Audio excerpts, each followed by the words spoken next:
Diawali dengan memperlihatkan sebuah perguruan Shaolin, di mana seperti pada umumnya perguruan, nampak beberapa orang yang tengah berlatih di sana.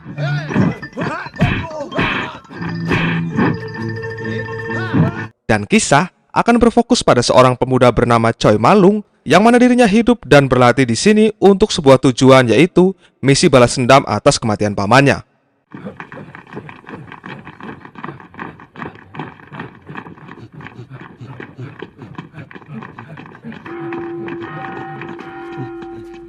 Oscar, go and eat. Don't hold back this time. I bet I'll still win. Hey!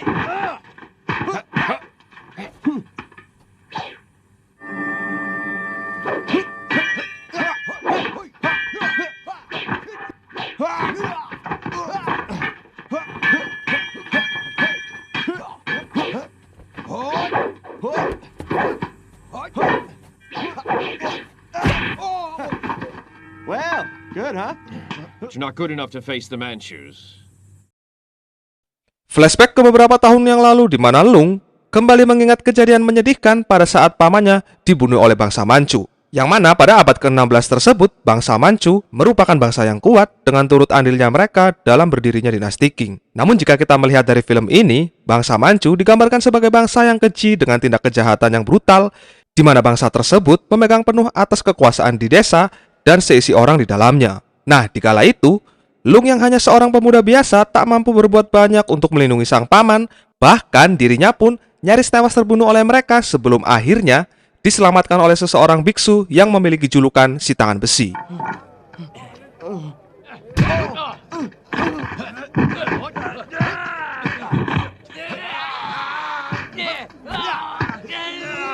I'm warning you. If I see this again... Uncle! Uncle! Dari sinilah sang biksu mengarahkan Lung untuk masuk ke dalam kuil Shaolin dan berlatih bela diri di sana. Inilah The Iron Fisted Monk. Setelah mengenang masa lalu yang kelam, Lung memutuskan untuk pergi secara diam-diam dari perguruan dan melakukan misinya, yaitu balas dendam.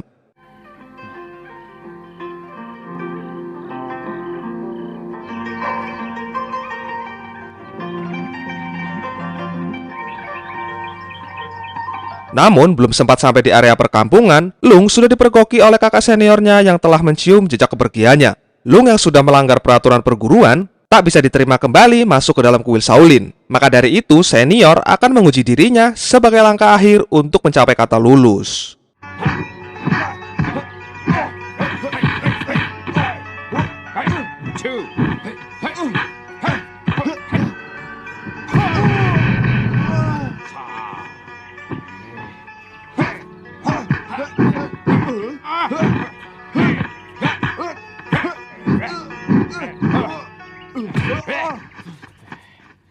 Thank you very much, Masters.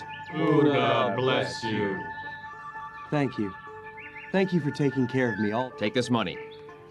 You'll need it.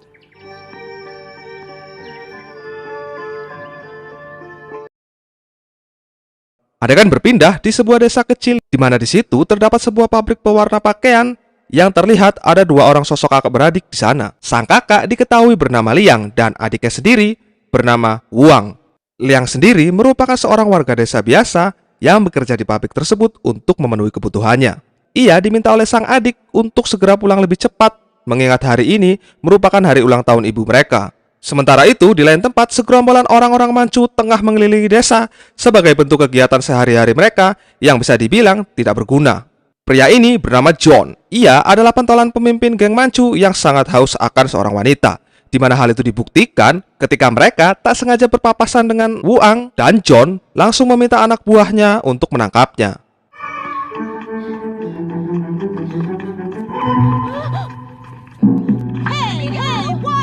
Setelah berhasil, John langsung melancarkan aksi bejatnya kepada Wuang.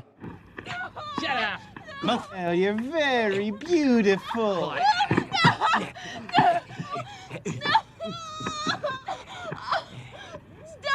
Don't you want to be friendly with us?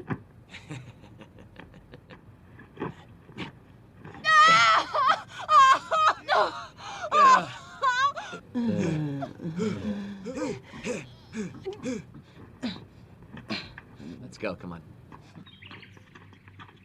Sang kakak yang diberitahu kabar ini oleh istrinya terkejut bukan main dan betapa sedihnya keluarga mereka atas kejadian ini.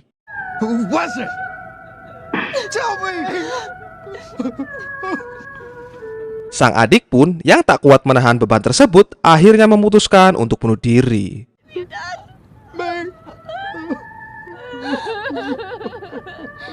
Mengetahui ini semua adalah perbuatan bangsa Manchu, Liang pun membulatkan tekadnya untuk membalaskan dendam hari ini juga. Namun ibu dan istrinya melarang hal tersebut karena itu percuma saja dan hanya akan membuatnya mati sia-sia. Liang pun hanya bisa pasrah terdiam meratapi kesedihan bersama keluarganya. Keesokan harinya, waktu pun berjalan seperti biasa kembali, di mana terlihat bocah-bocah lokal tengah bermain layaknya anak pada umumnya. Nah, di saat tengah asik bermain, mereka tak sengaja menendang mainan mereka ke arah bangsa Manchu yang kebetulan lewat. Alhasil, mereka pun jadi bahan sasaran para bangsat tersebut. I can make a much better shuttlecock. Give it back to me! Lung yang kebetulan melewati tempat tersebut tak bisa tinggal diam begitu saja untuk kemudian langsung menyerang mereka semua.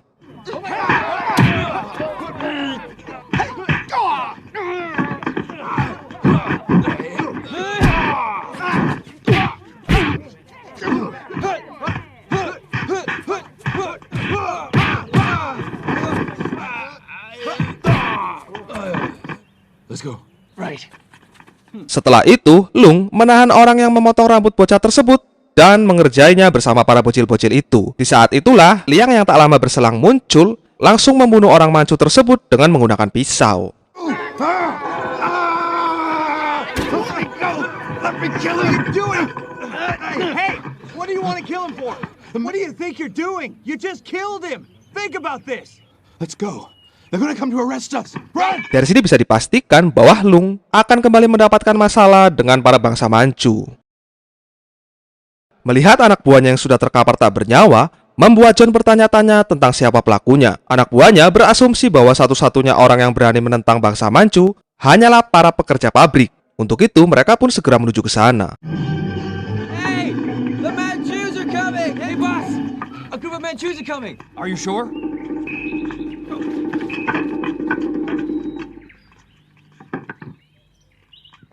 Who did this? How would I know who murdered this man? Tak butuh waktu lama berbicara, mereka pun memeriksa seisi pabrik. Akan tetapi, seperti yang sudah kita ketahui, bahwa Lung tidak ada di sini dan itu artinya mereka tak mendapatkan apa-apa di pabrik ini. Now we'll be coming back here again. Go! Kembali ke Lung. Setelah melewati perjalanan yang cukup melelahkan, Lung pun akhirnya bertemu kembali dengan biksu tangan besi, di mana di sini Lung diminta agar tak menggunakan kungfunya hanya semata-mata untuk balas dendam saja. Tujuan dirinya memasukkan Lung ke dalam perguruan Shaolin agar Lung bisa menjadi sosok yang dibutuhkan oleh orang lain. Maka dari itu, Lung diminta untuk tidak terbawa nafsu karena itu hanya akan membuatnya kalah. I want you to smile. Be happy. Lalu tak lama setelah itu, datanglah Liang yang ternyata setelah kejadian yang menimpa adiknya dulu, Liang memutuskan berguru dengan biksu tangan besi demi bisa membalaskan dendamnya. Sempat kaget akan kehadiran si Lung, Lung pun memilih tak membuka omongan atas perbuatan yang Liang lakukan. Selain melatih Liang, biksu tangan besi juga melatih para pekerja di pabrik setiap hari. Nah, hal itu dikeluhkan olehnya karena keterbatasan waktu yang ia miliki. Untuk itu, ia pun menugaskan Lung agar menggantikan dirinya sebagai pelatih di pabrik pewarna kain tersebut. Singkat cerita, malam pun tiba. Mereka menyempatkan diri untuk makan ke sebuah restoran enak yang ada di desa. Si biksu yang notabene adalah seorang yang suci, berani memakan makanan yang dilarang para biksu di hadapan Lung. Dari situ terpintaslah sebuah tantangan unik di mana Lung mengajak untuk masuk ke dalam rumah bordir dan bersenang-senang di sana. What's wrong with you? I can't go into that place. You know that. Yourselves there. Let go of me. Sempat menolak ajakan mereka, sang biksu diam-diam merubah penampilannya lalu menyusul mereka masuk ke dalam rumah bordir tersebut.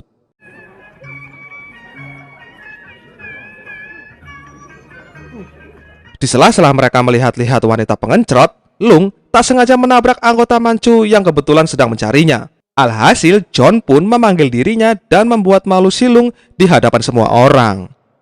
I didn't kill anyone. You're leaving. Huh? You're going to have to crawl between all of our legs. Hurry up now. Crawl. Come on.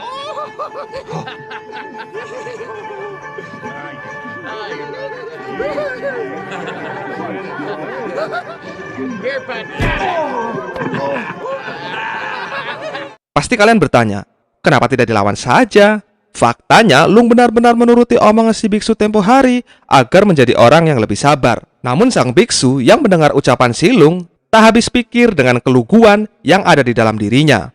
Alhasil, sang biksu pun meminta Lung untuk melawan mereka semua.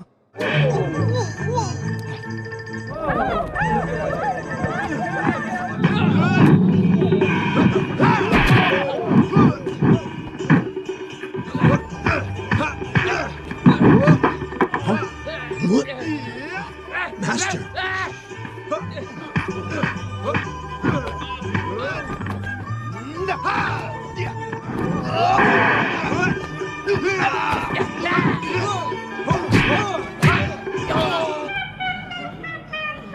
Go ahead.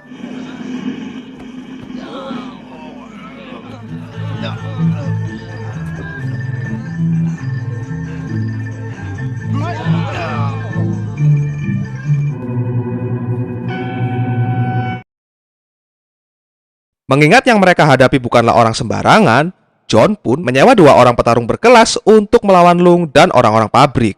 Mereka juga membuat sebuah rencana busuk untuk mengambil alih pabrik dari tangan pemiliknya. Dan di sela-sela itu, tak lama berselang, muncullah sosok manusia yang terlihat begitu kuat dengan 2 pengawalnya. Dia bernama Cheng.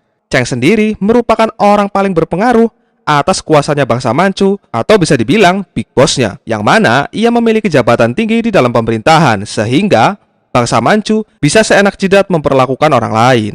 Setelah selesai dalam urusannya, mereka pun segera pulang ke rumah masing-masing. Di saat itu, Lung yang kebetulan melewati daerah tersebut melihat dan memperhatikan mereka semua. Keesokan harinya, mulailah agenda itu dilaksanakan, di mana si petarung itu meminta dibuatkan 3.000 kain yang berwarna merah dalam waktu 5 hari. Jika dalam waktu tersebut pihak pabrik tak dapat menyelesaikannya, maka pabrik ini akan disita dan diambil alih olehnya. Merasa waktu yang diminta sudah lebih dari cukup, bos pun setuju dan menandatangani surat perjanjian itu. That's everything then. Good. Selepas pembelinya pergi, ia pun segera memerintahkan Liang agar bergegas mencari pewarnanya sekarang juga. Namun betapa terkejutnya ia ketika mendapati semua toko penjual pewarnanya sudah habis tak tersisa. Dari sini rasa curiga pun timbul dan hal itu diperkuat tatkala si Lung mengingat pembelinya tadi adalah orang yang ia lihat bersama kawanan bangsa Manchu tadi malam. Alhasil, terpintaslah sebuah ide dari kepala Lung untuk mencuri pewarna tersebut yang diyakini berada di dalam markas mereka. Ready, now. Setelah dapat, pekerjaan pun dimulai.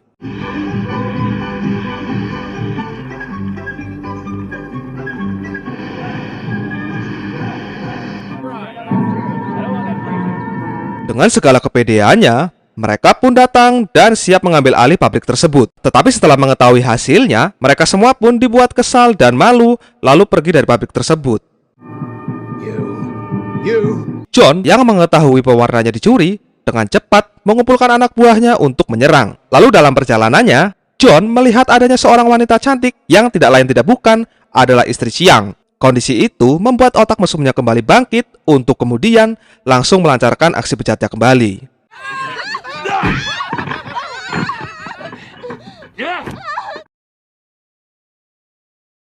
Pertarungan antara kedua kubu pun dimulai.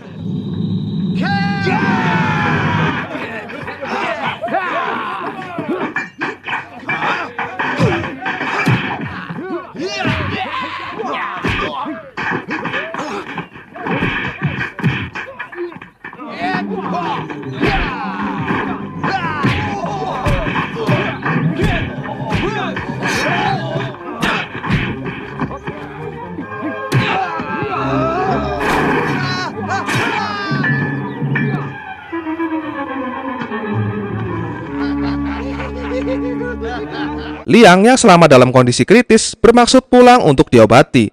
Namun betapa terkejutnya ia ketika mendapati kondisi ibu dan istrinya sudah tidak bernyawa lagi.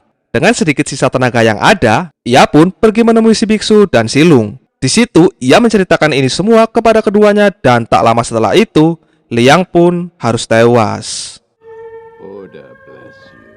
Merasa sudah tidak bisa diampuni lagi, keduanya pun mendatangi markas Manchu lalu menghabisi mereka semua.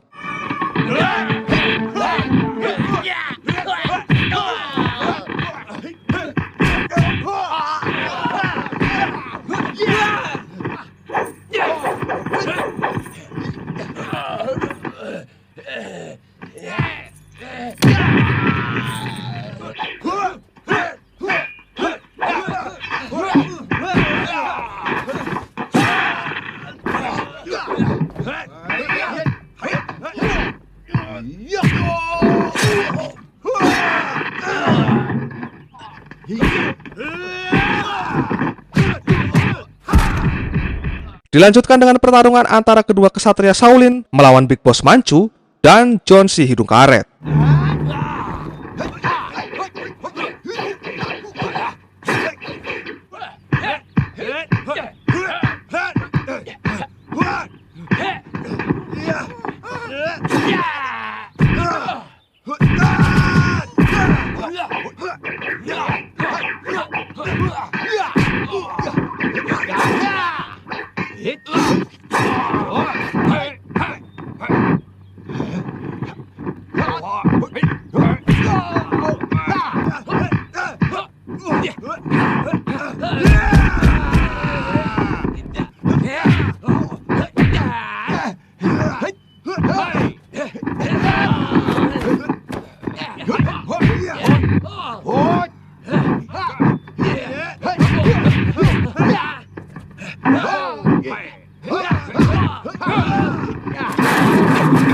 Dengan kualitas kungfu yang dimiliki keduanya, mereka pun berhasil memenangkan pertarungan ini dan film pun tamat.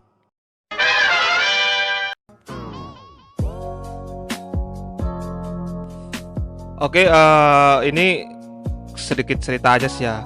Gak kerasa gue udah sampai di angka hampir 10.000 subscriber. Ya gue sih cuman bisa bilang terima kasih aja sih buat kalian semua di luar sana. Karena kalau nggak ada kalian ya gue juga nggak mungkin sampai segini sih. Ya gue juga hanya bisa mendoakan kalian supaya apa yang kalian kejar di luar sana semuanya tercapai, itu aja sih. Oke, mungkin sekian dulu untuk pembahasan kali ini. Ya ngobrol-ngobrol mungkin sebentar doang lah. Gue juga nggak begitu lancar-lancar amat dalam mengobrol gitu ya. Yang jelas terima kasih buat kalian semua para bos-bosku yang berada di luar sana. Oke, thanks for watching. See you the next video. Peace always and see you again, man.